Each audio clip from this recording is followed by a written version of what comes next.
but All right, let's do it soon. Let's do it next time. That's fine because I wanted to play with this a little bit. You bet. I'm gonna do some content I think with it too. Are we recording?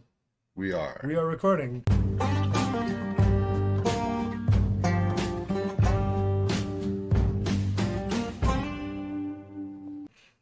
Good evening, everyone. Welcome back to Embrace the Storm podcast. I caught Jeremy Wiens, my co-host, trying to mess with the camera just as we went live. Every time. As usual, we're moving things around in the studio, trying to get everything dialed in, adding new toys and things. And wait, this time it's you adding. This time it's me. I've been this time good. it's me. We're adding new things, trying to get better. We're actually setting up. We're trying to set up to do a live. Yes. And hopefully next time we're going to be able to do it. So not this recording, but next recording that we do, we're hoping to go live, do a YouTube or an Instagram, maybe both. Instagram. I don't know how to do YouTube. We can do both. We can do both. You can do YouTube. I'll do both. Instagram. We'll do both. That's what's going on. Embrace the Storm podcast number 8. We are back, and Jeremy Wiens got super fired up about this topic before we went on air, and I'm super excited. We're going to talk about ownership and the lack thereof this week on the podcast. So, Jeremy, how was your week? My week was, well, we'll say it was eventful.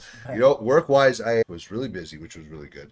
Some things came up that I wasn't expecting, so that was awesome. Yeah. Council-wise, things were always exciting as always. And yeah, no, it was a good week. It was a full week. I didn't get a weekend off last weekend because we went to a cheer competition. Nice. Which was 2 full days of young girls screaming and excitement, and so it was all hype and it was all exciting, and the stuff they do is absolutely incredible. I'm like, how do they do that at such young ages? But so kind of, it feels like I've been going for about 2 weeks straight now. You're ready to this weekend. Well, I have tomorrow. I think I have only a few things. So my question is, are we going to see Jaren tights soon? Well, trying to do some cheerleading. We ever get to 10,000 subscribers, maybe I'll consider. So yes, we got time. 10,000 subscribers and Gerald do tights. Yeah, there we go. How was your week? My week was awesome. It was very busy, lots going on. Work is crazy as usual, and yeah, this past week we were supposed to have my little guy's birthday party. Things got changed around, so it's this weekend. So we're gonna have busy weekend. Well, my wife is going to have a busy weekend because she's taking her and all the moms going to the pool to hang out, and then we're going to meet at McDonald's after for snacks. So that'll be fun. And yeah, otherwise this week has just been really me dialing in. You know, maybe let's talk about that a little bit. So the last couple of podcasts we did, we were talking about what are we doing for the new year? How are we going to do the new year? What are our goals going to be? How do we set our goals? What our goals are. You and I talked about what our goals were, what our words of the year were. And so tomorrow morning, I'm actually going to sit and reflect kind of on January. I've already got my January numbers in because I'm a geek and I track everything on a spreadsheet. Oh, good for you. And so I'm going to be doing a recap myself, probably writing up a blog. That's the other thing I've done the last couple of weeks, by the way, since we met last. So if you go over to embracethestorm.ca, I am posting on the blog regularly now. So embracethestorm.ca and then click on Embrace the Storm Dispatch. Quick plug there.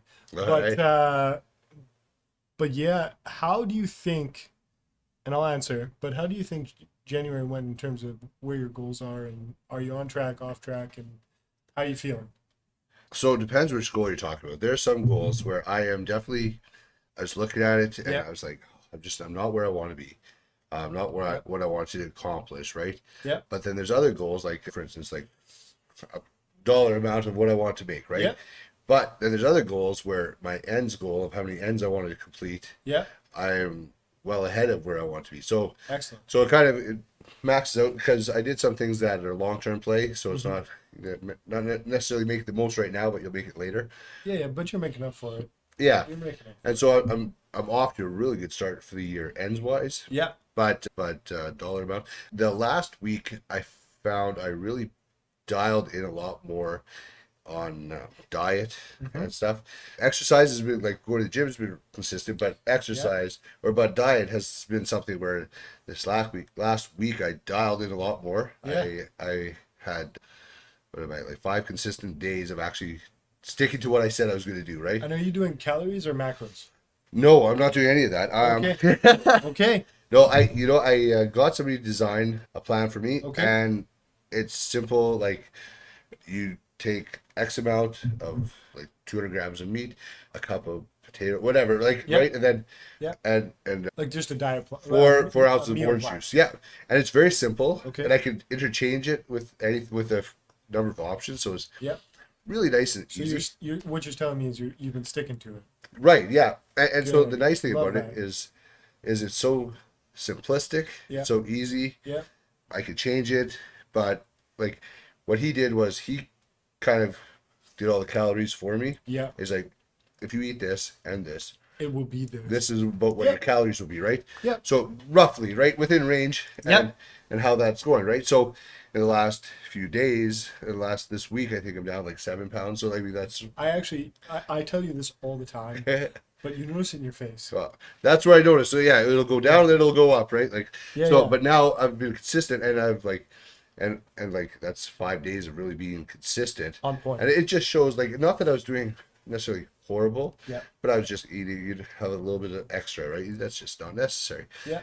So yeah, but Yeah. that's about how I'm going. So I think I'm dialing it now. Um, Do you find this is an interesting conversation that a bunch of the guys I follow have been having on the internet, and I've kind of been having in my own head.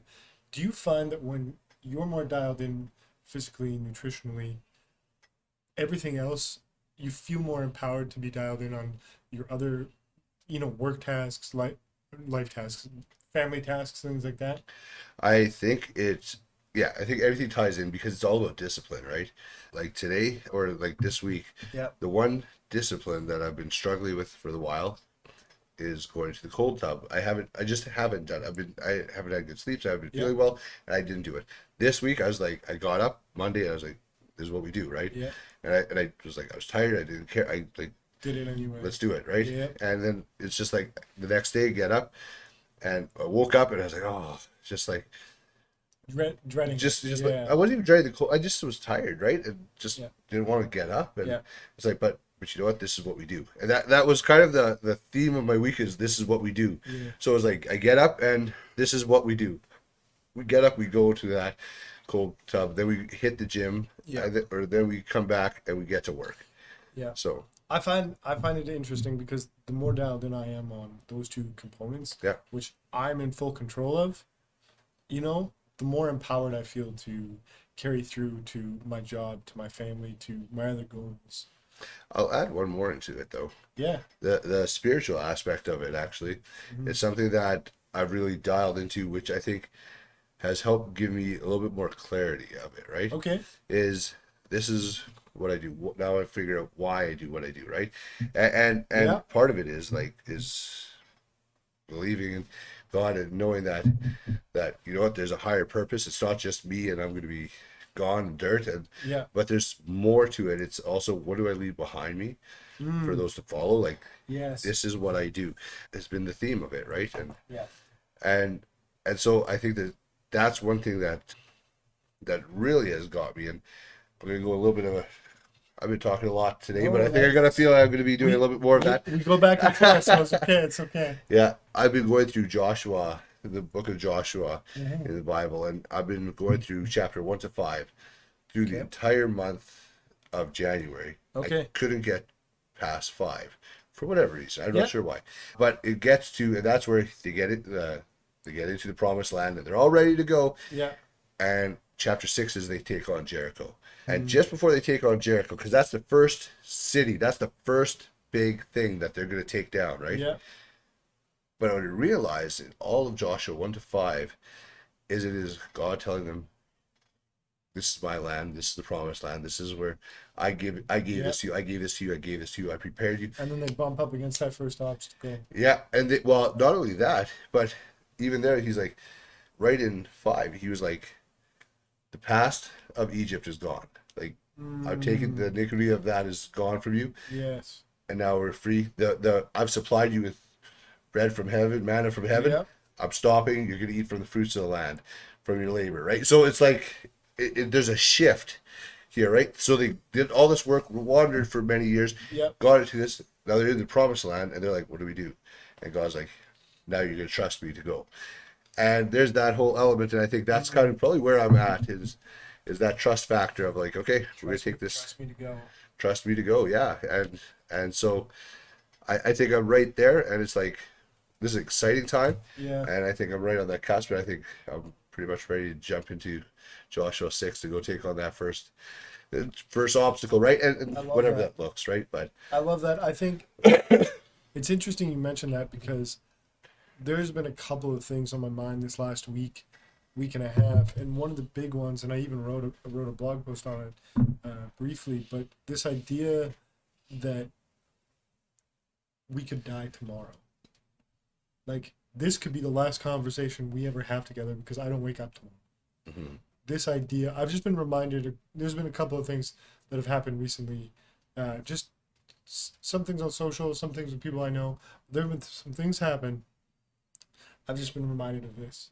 We don't know God's timing for our lives. We don't know how long we actually have. We all think that we have 80 years or 85 years or, whatever the social norm is now for how long we make it as men, but we don't actually know that, right? And so what that means is, how are we living our life? How are we showing up for our people? How are we showing up for our families, for ourselves? Are we really living for who we truly are? Or are we hiding ourselves because that's what we think society wants? Yeah. Sort of that matrix blending in, that idea, right? Or are we truly living who we want to be? Are we truly living up to our full potential? Right. Because Ed Milet, the thing that always comes up for me when I think about that, Ed Milet has this thing, and I think I've told you probably 100 times about this, but I think I'm going to repeat it here anyway, is what happens if you get to heaven? And what happens when you get there is God shows you the Jeremy that you were meant to be. And you and that Jeremy don't recognize each other. You don't recognize that man you're staring at because you didn't live up to your full potential. What if you don't know each other? And so I don't know if that would be heaven or right, exactly. But this idea that we have so much potential inside of us, and God gives us dreams. This is my belief. I believe that God gives us dreams and goals and visions because we were meant to achieve them. Yeah. Now, some of that gets clouded with fancy cars and flying private and, fancy things. But I believe that God has those dreams inside each one of us for a very big reason. And I don't want to get to heaven and God be like, look what you left on the table, man. Look at all that potential. Because you were so scared of what, John next door thinks. Or Bob across the street thinks. Or whatever.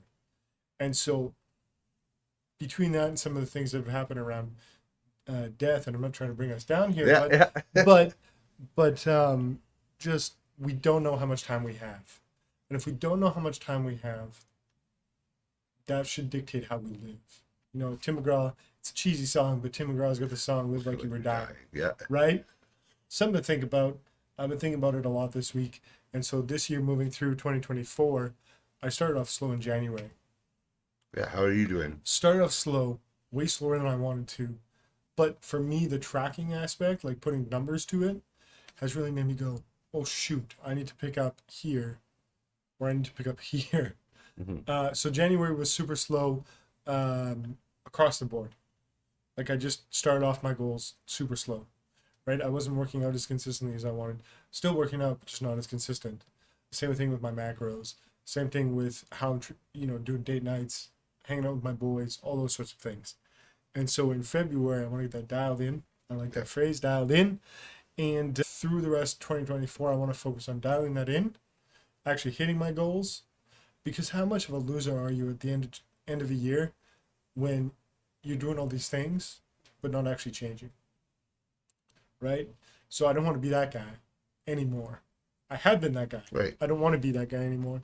And then number two, I want to live more of who I feel I was meant to be publicly. Mm-hmm. Because who cares what Jeremy Wiens thinks about me? Right? Who cares what Bob down the street thinks? Who cares what some internet person thinks? Who are you? Because I believe that who you are will attract the people that you need in your life. Yeah. But only if you're authentic. That's my soapbox for the day, guys. I'll pack it up and go. But that's what's been on my heart and my mind. And so part of it that's gotten me fired up was looking at my numbers the other night for January and just going, oh, that's not very good. I want to get better. And when I talk about my numbers again, I'm a geek. I track all my goals and all my daily rituals, and so I need to tighten that up. And spoiler alert, but there may or may not be a cold plunge in my future. So do you order it?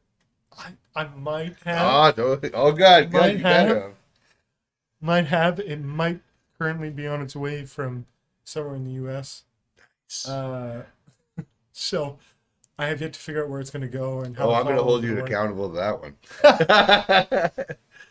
So you'll be texting me at 4 a.m. Yeah. Get in the tub. So I'm going to add that because one of my goals through the rest of this year that came up from this last week is thinking a little bit about how I'm living, mortality, those sorts of things, was how can I be the best version of myself in every area? And there's just no denying the science behind the cold tub, as much as it's become sort of a cool, hip thing. And I know, and I'm kind of hopping on the train, I get it, but it's undeniable. Can I tell you the greatest part of the cold tub? Have at it. And I do this, all the benefits aside, like if that was all, if none of that was there, the greatest part of the cold tub is to look at that and say, I'm going to get in there. I'm going to do something that sucks. I'm going to sit there. I'm going to defeat it. And I like doing it first thing in the morning because you do something hard first thing in the morning. And you like, you're in there and you have to do something while you're in there. Because I go for about 4.5 minutes roughly. Okay. So I go in there and it's like focus, right? You have to focus on something. So why? Because or else everything's gonna get you. And every movement sucks because you twitch and like it's like cold everywhere, right? It just hits. But if you are so like, I focus. I take that time, 4.5 minutes, gratitude. And that's all I do is just thank you, Lord. Thank you for this. Thank you for this. Thank you for this. Thank you for whatever comes to mind, right? And some of it's repetitious. Some of it's like sometimes it's like, hey, this has happened, and some of it's past tense, some of it's future tense. But that when you get out of there, it's that thought of I just did something that really sucks. I did something hard. And so what am I going to do the rest of the day that's going to suck more than that? Probably not a lot. Like it's just I hate cold and I hate cold water even worse. So for me, like I still can't have a cold shower. But I could go sit in that cold tub and I can. And that's the main reason I bought it. So there's two reasons I bought it. Reason number one, and hopefully, no, my wife won't listen to this before it comes, so we're okay. Cause she doesn't know yet. Not that I'm hiding it from her or anything, but she would tell me how ridiculous it is. But you tell her I gave you the idea. Yeah. But thing number one was exactly what you said. I got it because it's hard. And because I'm not going to want to do it. And I've been struggling to get out of bed early enough in the morning that I want to get up. Probably still get up earlier than most folks, but for me. And so I figure if I invest some money into an early morning activity, i.e. a cold tub, I'm going to be forced to get out of bed because I didn't spend a ton of money on mine, just like you. We talked about this. But if I spend that amount of money on something and it sits and it never gets used, that makes me look stupid to myself.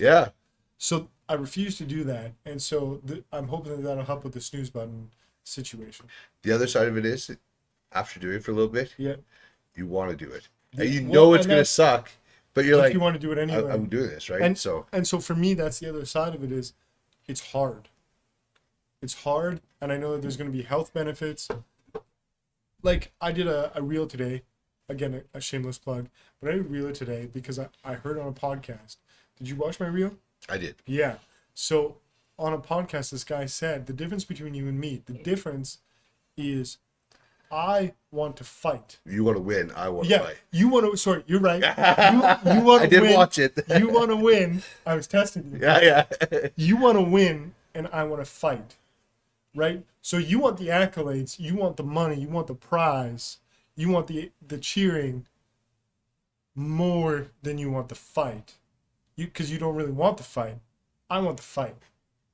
And to me, that summarizes for me what the cold tub is. Summarizes for me what working out is. That summarizes for me these big goals and these big dreams that make me crazy and push harder than some other people in different areas. Yeah. And so I like when I heard that this morning, dude, that like completely blew me away. And so funny enough, that's gonna be our segue here into ownership and extreme ownership. Yeah. And lacking ownership in different areas.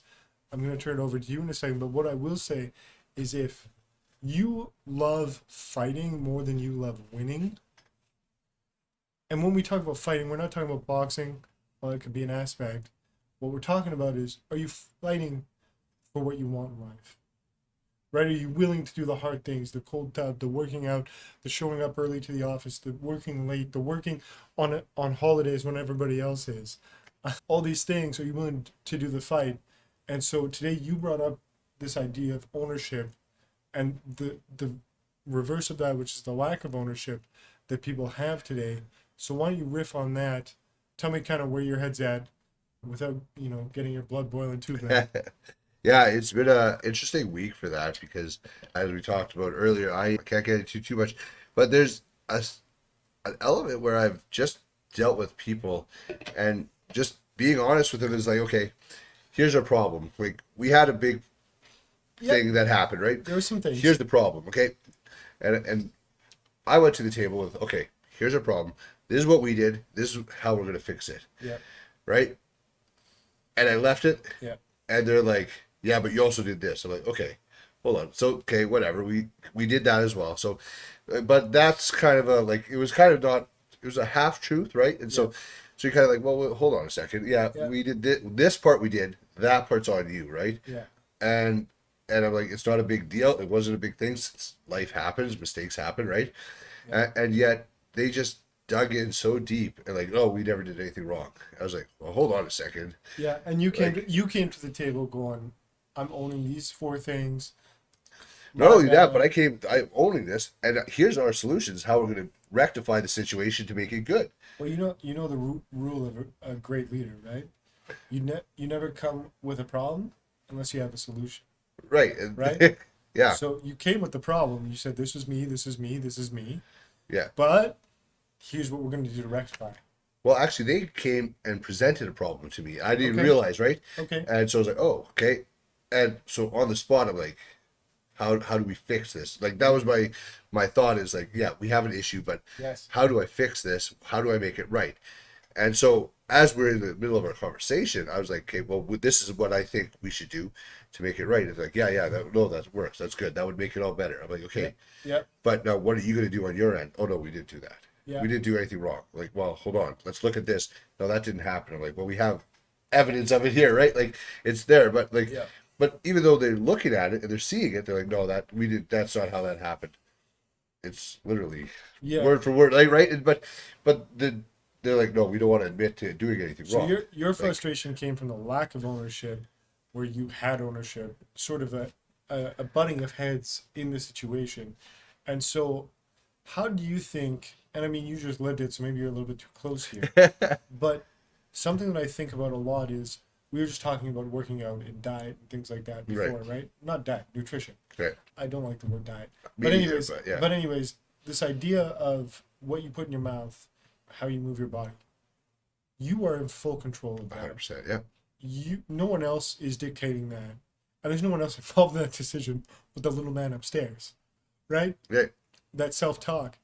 But when you get into these situations where there are 2 parties involved that have differing opinions on, ownership versus non-ownership or lack of ownership, how do you think through that? In your opinion, where there's sort of that opposing forces there? I think it's recognizing who you're with, who's on the other side of you, right?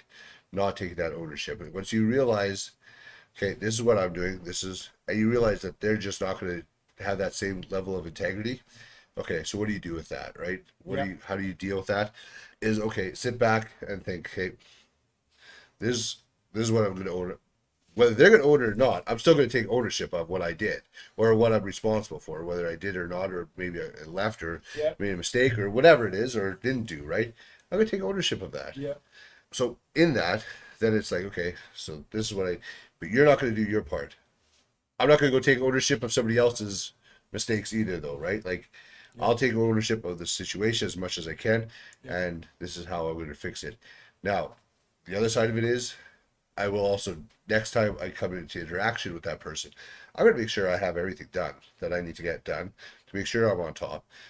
But I'm not going to give them the benefit of the doubt that they're going to be honest with me and they're going to have integrity in the situation. Yeah. Like, there's going to be a trust but verify.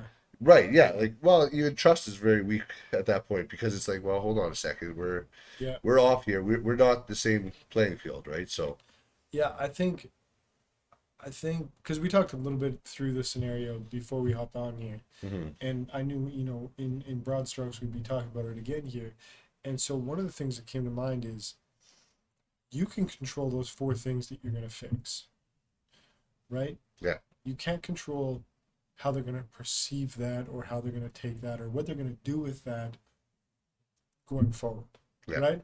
And so there was a pastor a long time ago. He gave a message, and the way he talked about that was, I cannot control how you react, how you feel, what your emotions are. That's on your yard. And he painted this picture of houses and yards. right. Right? And so we each have a yard, and if those yard are our feelings and our emotions and how we act, we decide, but that's on our yard. Right? You can't affect what's on my side of the fence. And so I always try, since I heard that, I always try and think about it like, stuff happened between you and these people or this person or whatever. You cannot control how they are going to take what you're saying, what you're doing, or what they're going to do next. You can't control that. That's on their yard. You can only control what you can control. So you take stock of what the issues are. You come up with a plan to fix them. You fix them. And then you move forward. That's all you can do. Like you already said, the next interaction you're going to be ready. You're going to be armed now because you have better intel, right? Yeah. And so one of the things that you can do is those things come back. You talked about it here was take a step back, right? Jocko always talks about it as detachment, right? He took a step back. He took a look at, the field of vision, what was going on, made a plan, and then step back in. Yeah. Right? And I think that's exactly what you're talking about here, using different words, is taking that step back, assessing the issues, coming up with a plan, and stepping back in. And I think that sometimes it doesn't always happen as easily because you're too close to the fire, so to speak. But I think that that's a perfect way of breaking that down. And so as you move forward in life, and I think that you are a great example of this with a lot of stuff that has happened in your life, is slowly stepping up and saying, yes, that's my stuff. Yes, that's my problem. Yes, I did this. Yes, I need to fix this. Like basically raising your hand and going, yep, my poop smells. I got it. I'm going to fix it. Moving forward, it's not going to happen again. Yeah. Right? And you've done that time and time again. It was something as small as getting in the cold tub, like we were just talking about, right? Hey, Jeremy, you never get in the cold tub. Hey, you're right. I'm going to do better at that. That conversation was all just with you and the little man in your head. Yeah. Right? Just as a silly example, maybe, but continuing to own that. I have another thought, but you were going to say something. No, go ahead. I was just going to say, I think about it in scenarios like this where someone's slightly adversarial. I call it the Eminem effect, and I think that other people do too. But in the movie 8 Mile, if you've ever seen that movie, and if you're roughly of a certain age, we've probably all seen this movie, whether we admit it or not. Yeah. But there is a great scene at the very end there where he does a rap battle with this guy. And a rap battle, if you don't know, is where they diss each other, essentially, right? Yeah. Who can get off a better diss. And Eminem stands up and he gives this other guy a rap battle where he disses himself. Eminem disses himself, tells everybody in the audience every little thing that's wrong with him, all the little things. And then Mike drops and walks away. Well, guess what? The other guy's got nothing. He can't fight. He can't battle. He's got nothing. And so I think when I get into conflicts like these with other people, and they're coming at me with things I did wrong or perceived wrong or whatever, I've started trying to detach, to take that step back and go, oh, Jeremy, you're right. My hat was on backwards. I wasn't wearing my tie properly. I didn't show up to that meeting the way I was. Like, I start taking as much as I can back. Yeah. So at the end, they've got no fight left. Like, there's no dog left in that fight because I just tied them all up. And yet, sometimes what happens is they walk away, feel like they got a victory because that you gave them what they wanted. Well, no, you took responsibility. Yep. And they feel good about that because they didn't have to take any. And that's a win to them. Well, I didn't have to take any responsibility. Yep. And when you take ownership of it, you're like, that's a loss. So like all day long, as a human, your purpose in life is how much responsibility can you take, handle, manage well, right? And if you're not living up to your potential, that's because you're not taking on enough responsibility, right? Heck yes. And so Yes. when you keep leveling that up, it's just, and that's where ownership comes in. Is like, you know what? You're right. I did this wrong. I got to take that. But can we deconstruct you for a second? Do you mind? Let's Okay. go into it. So we're gonna deconstruct young Jeremy Wiens. Oh boy. Okay. So don't worry, we won't get into too much muddy water here. But you were a construction worker that liked to hit the bottle a little too hard because you had some things going on in life. Is that true? That's true. Okay. If Jeremy, young Jeremy, we'll call him. Call him young Jeremy. Young Jeremy, because that's not who you are anymore. Yeah. But if young Jeremy had not stood up at some point and said, yo, that's me. That's my problem. Yeah. I got to fix this. If you didn't verbalize that, figure something out, and move forward, could you have gone to the next step? No, at that point, I probably would have degressed and not like. Exactly. So the reason I went there, thank you. The reason I went there is to make a point. Is as men, I believe that we cannot progress in life in any of the 5 key health indicators unless we own our stuff to ourselves, to those around us that need us to own it. We'll talk about that in a second. But if we don't own our stuff, we can't move forward. So if you don't own that you're out of shape, how can you move forward and get in shape? If you don't own that you eat too much, how can you figure out to hire someone for a meal plan? If you can't own that you suck at sales or systems, Systems, yeah. calling you out, how can you progress and get better at systems or hire someone to help you with systems? You can't. We cannot move forward in life unless we own our shit first. I was at the gym this morning and I was. Also, for you, Instagram or it didn't happen. Was that Instagram or it didn't happen? Yeah. Because I feel like you don't go to the gym if you don't put it on Instagram. I know. Apparently, you're not the first one that told me that. It's like, you haven't been to the gym lately. I'm like, I go every day. Like, we haven't seen it though. I'm like, oh, okay. Well, I you're right. Okay, I haven't been posting as much. I love Thanks for calling me out on that. No, but I was at the gym this morning and I saw this guy there, and he's a younger guy, and he was like, he was fit, he was good shape, Yeah. right? And I had a thought. I was like, man, like, I wish I would have been as dedicated as him, right? And it wasn't that I wish I could have been him, Yeah. but I wish I could have been as dedicated as him at his age, right? Heck Like, yeah. and then the next thought was like, would you trade it now? And I thought, well, that's interesting. And I was kind of going through the scenarios, like, man, if I was that dedicated at that age, I could be. But then I also thought of it, at this point, he's not going to have my story. That's right. He's not going to have my story of how I go from where I'm now, which I'm not where I want to be. If you haven't guessed it out, figured that one out, I'm not where I want to be, right? And so, but I'm going to get there. And I believe, like, that change has already begun. It's not, it's going to start. It has started, right? And things have been in place. So now we're making progress. Now things, but he's not going to have my story. He could look back and be like, yeah, I did all these things, but for all I don't know anything other than see him at the gym, right? Yeah, He could go work at Walmart, which is no problem, yeah, whatever, right? yeah, But yeah. he has a different track in life.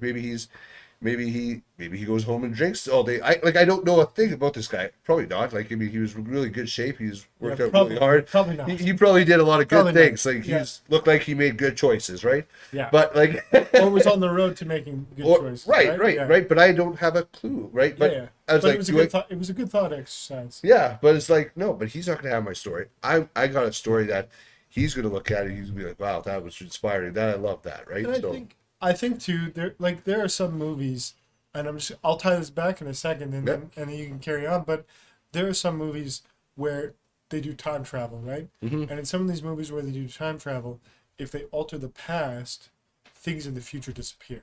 Yeah. Right? And so I kind of have that vision in my head when I think about this, because sometimes I think about some of the same things you do, where I'm like, would I trade time now? Would I go back and do X now? Whatever it is, with the knowledge I have now, right? Yeah. Because that's always something I joke about, is like, if I could go back with the knowledge I have now, Right. how much different my life would be, right? In every area. But if I change my life 1 degree back here, how many degrees, right, when you're steering a ship or a plane, right? Yeah. 1 degree makes all the difference over a length of time. And so, am I married? Do I have 2 amazing kids?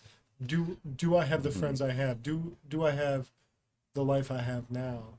And yes, I'm not like you. I'm not where I want to be, and I'm definitely going to different places here with the goals I have. But if I went back, would all that disappear? So that just triggered a thought for me that I thought was actually really profound. I'm going to share. is the thought of, we look back and say, if I did this 1 degree here, that would change this and this. Okay, let's move that to present tense. If you made that 1 degree shift, may not be a monumental thing, but what happens is it compounds. So that shift now that shifts everything for the rest of your life. Heck right? Yeah. So we always think of the past like, oh, that would have changed everything. That could have been made everything world of difference. Well, what if we do it now? What if? So it's funny, not in the same sort of vein, but my coach was talking about that on a video recently. He was saying about transforming your life, and how quickly some of it can happen. So that just kind of, you made me think about that. But this idea that, what if you decided, man out there, in 2024, that you were going to get in the best shape of your life? You were going to stop, having that 2-4 beer on the weekend every single weekend. Again, you see Jerry and I have the odd bourbon on here. We're not against drinking, but the binge drinking on the weekends probably isn't helping your life, right? No. And so what if you stopped that? What if you got in the best shape of your life? What if you started focusing in on one of those things? Pick one, right? Whether it's your relationship with your wife, relationship with your kids, relationship with yourself and your fitness, your mental attitude, all these things. What if you just hyper-focus for the year? What if right now was that 1 degree change? And I guarantee you, if you're hyper-focused, it's going to be a lot more than 1 degree change. 100%. But what if you just started now? Yeah. And what if, because you don't believe me, because you don't see the vision for your life, what happens if you just trust me for 5 seconds and you go, okay, I'm going to start small. I'm going to do a push-up a day. And I'm going to do that for a month. And then for the next month, I'm going to do 3 a day. You don't think that if you drop the drinking and the extra garbage food that you're eating, the bags of chips and whatever, and you did 5 push-ups a day, month over month, you don't think you'd see some difference? No, you're not changing the world in your physique here if all you're doing is 5 push-ups and not eating junk. But it'd make a difference in your life. Make a difference in your belt size, how many belt loops you need, right? Or belt holes. Yeah. It would make a difference. And at the end of 2024, probably feel a whole lot better. Yeah. Probably look a whole lot better. Probably like yourself a little bit better naked. But I think going back to our topic, though, ownership, it goes back to are you going to take ownership of where you're at and say, hey, you know what? Yeah. I need to improve. I'm not where I want to be. Yeah. Yeah, okay, well, I have this past and blah, blah. Who cares? Like, and I don't mean that, like, yes, it is important, but at the same time, it's important to help to know who you are, but it's not important to define who you can be, right? You're allowed to have a past, and who you are today does not dictate who you are going to be in the future. Yeah. It does not dictate that. And the reason why my voice just went up an octave and I got super fired up about that is because I have struggled up until recently with this idea that I can't or I don't deserve because of who I was in the past or where I come from or who I am or who I'll always be. Any of these phrases resonate with any of you guys? Like, that doesn't dictate who I'm becoming. Yeah. Well, it reminds me of that story. You probably heard this 1,000 times, but this guy, he got interviewed. He was a drunk, and he was on the streets, homeless and stuff, and he got interviewed, and he's like, why are you this way? And he's like, well, I was this way because my dad was a drunk, and he came home every night and drinking, and he beat me and my brothers, and we I had no other option because this is who I am, right? Yeah. Then they went and interviewed his brother, who's a millionaire and who was successful and had businesses and had cars. He's like, why are you this way? I'm this way because my dad came home every night. He was drunk and he beat me, my brothers, and my. You get the circumstance happens. Yeah. You get to choose how you react to it. Yeah. Back to that quote. He took ownership. He's like, I see that. I'm not going to be like that. Yeah. Where the other brother was like, I see that. That's my lot in life. He didn't want any ownership. He didn't want to do what it took to make change. Yeah. He just took it. And like, oh, that's all I have.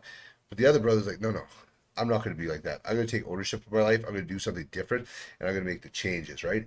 And so he's not like that, and he chose differently, right? So yeah, no, it's sort of that, 99% of, I don't know the quote. 90-10, yeah. 90-10, right?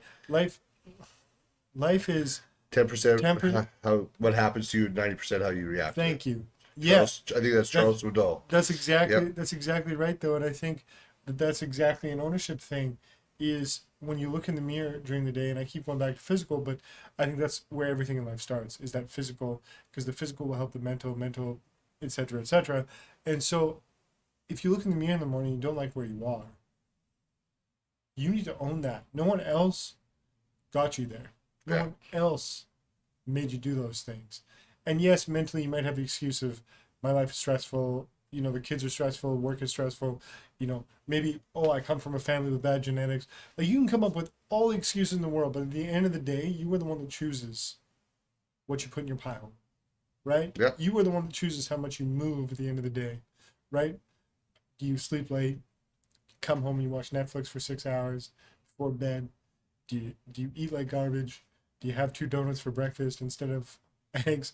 I don't know. Yeah. I'm just throwing things out here, guys, but really think about that. And there was a vicious scene in one of my favorite shows, Mad Men, where it was between 2 receptionists, the head receptionist and one of the newer ones. But she goes, go home, take all your clothes off, stand in front of the mirror and put a paper bag on your head and cut some miles. And really evaluate where your strengths and weaknesses lie. Now, she was obviously just talking about the physical. But I think that, although that's a vicious scene, to do to a girl or to another woman, pardon me, but this idea that you need to stand naked in front of the mirror, mentally and physically, and just go, where are my strengths, where are my weaknesses, and own both. Yeah. And then start doing the work. And I think that you're going to end up in a much better spot, like we talked about. It doesn't have to be massive to start. But I think that once you start a little bit, then you do a little bit more, it's easier to do a little bit more. Yeah. Sort of that Rolling Stone picks up speed kind of thing, right? And I really, truly believe that when you start to take ownership, big things can happen. And I think that it all starts in your head and flows out from there, and the stories you tell yourself. And I think that is, you said something profound. They wouldn't have your story. So guys, as you're listening to this, men, what is your story? Is your story going to be the same at the end of 2024 as it was at the beginning? Or is it going to be a new story? What's your family story? Why don't you be the one that changes it? That's what I'm working on. I want to change my family story financially. I want to change it with the Lord. I want to be the one that completely changes the line in my family. Yeah. And I believe I can do it. And that was the other thing is, do you have a radical vision for your life? Because if you don't, you should probably get one. Because without a radical vision, doing the work is going to be even that more difficult. If you have, going back to knowing why you're doing what you're doing, if you have a reason, you're going to be like motivated to get you up in the morning. Yeah. Like if it's going to make you want to do the hard things. Yeah. Because you're like, I could do this. It's going to make you want to take the ownership of things, right? Yeah. Because it's like, you know what? By blaming somebody else, it doesn't get me where I want to go. By doing the hard things that I need to do, that's going to get me there. Yeah. By saying, yeah, you know what? I messed up here. I did that, but this is how I'm going to fix it. And so I'm not going to go. That's not going to happen again because A, B, and C. Yeah. Right. And then yeah. by taking that ownership, that's going to put you to the next level, right? When everybody else is playing the blame game, and you're like, yeah, I did that, and at times it's going to cost, and it's not going to be that, oh, I took ownership and now everybody's praising me. It's like I took ownership and this sucks, and now people are against me, right? And I went through that, well, probably just shy of a year ago, 10 months ago, where I made a choice that I knew would upset a lot of people. But it was what I believed was the right choice. And was it? Actually, you know, I made like two choices about the same time, right? Yeah. Both of them were the right choice. Yeah. Now we're how many months later, and they proved that it was the right choice. Yep. Some people still aren't happy with that choice. In both situations, right? But look, you made the choice and you moved. And I think that we have to make choices and we have to move. Yeah. Because if you're going to stay, you're never going to move. Yeah. Right? Doesn't matter what it is or where you are. If you continually think, oh, I should move, the longer you don't, the longer you won't. Yeah. But the other side of it is what I want to finish up with is knowing those choices and knowing that people are upset at me and people are not happy, and going through that for a while until it proved itself to justify to myself that I made the right choice. But through it all, it was like, could I look at myself in the mirror? And I was like, I did. And I didn't just do what everybody else wanted me to do. I stood by what I thought, what I believed was right. Did it stress you out? It stressed me out. Oh, yeah, it did. Was it hard? It was definitely hard. Like, it wasn't easy because there was a lot of pressure. How many times did you want to go back and do the easy thing? You know what? It was hard making the choice to do it. But once I took the action to do it, at that point, it was too late to go back. And then it's like, hey, well, this happened. So now we got to deal with it, right? And there's no going back at that point because they were both pretty significant things. Yeah. One was changing where I worked, and one had something to do with something else. Yeah. But changing where I worked, like, pulled the trigger. I'm not going back now, right? Yeah. and the other one was the same boat where I pulled the trigger, and now we can't go back. Yeah. And they're both still there's still some people that are happy with me, and it's like, okay, well, that's, you know what, you're moving forward. That's on their yard. Yeah, and in my head, I'm like, I made the right choice. I did what was right for me, for my community, for my family, for those around me, right? I made the choice that mattered, that I thought, this is the direction I want to go.